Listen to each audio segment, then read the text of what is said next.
சமீபத்தில் நான் பார்த்த ஒரு குறும்படம் என்னை அதிகமாக சிந்திக்க வைத்தது. ஆபீஸில் வேலை செய்யும் ஒருவர் யாரும் இல்லாத நேரத்தில் ஜெராக்ஸ் காப்பீஸ் எடுத்துக் கொண்டிருக்கிறார். அப்பொழுது ஜெராக்ஸ் எந்திரத்தில் இருந்து வட்டமாய் கருப்பாய் இருக்கும் ஒரு தாள் வெளியே வருகிறது. அதை அருகில் இருக்கும் மற்றும் ஒரு ஜெராக்ஸ் மிஷின் மேலே வைக்கிறார்.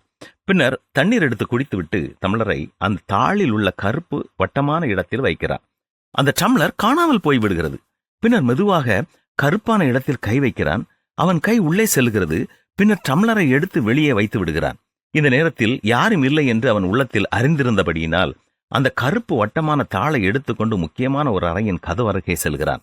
அந்த தாளை கதவின் அருகில் வைத்து மெதுவாக உள்ளே கைவிட்டு அந்த அறை கதவை திறக்கிறான்.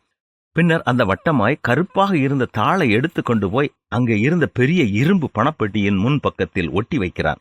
கருப்பு தாளின் பின்பகுதி எளிதானதாக மாறிவிடுகிறது. மெதுவாக அந்த பெட்டியினுள் தன்னுடைய கையை விட்டு கட்டுக்கட்டாக கிடைத்த பணக்கட்டுகளை எல்லாம் வெளியே எடுத்து வைக்கிறான். மேலும் உள்ளே தள்ளி இருக்கிற பணக்கட்டுகளை எடுக்க வேண்டும் என்று அந்த கருப்பு துளையின் வழியாக அவன் இரும்பு பெட்டிக்குள் நுழைகிறான்.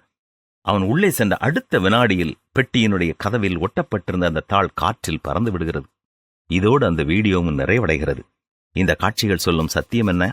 பண ஆசை எல்லா தீமைக்கும் வேறாயிருக்கிறது.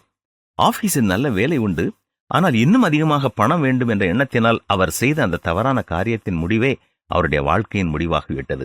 நம்முடைய வாழ்க்கையிலும் எந்த ஒரு பொருளின் மேலோ பணத்தின் மேலோ அதிகமான ஆசை வைத்திருப்போம் என்றால் அதை கடவுளின் பாதத்தண்டை கொண்டு வருவோம். குமாரன் விடுதலை ஆக்கினால் மெய்யாகவே விடுதலை ஆவீர்கள் என்று வேதவசனம் சொல்லுகிறது. எச்சரிக்கையோடு செயல்படுவோமா?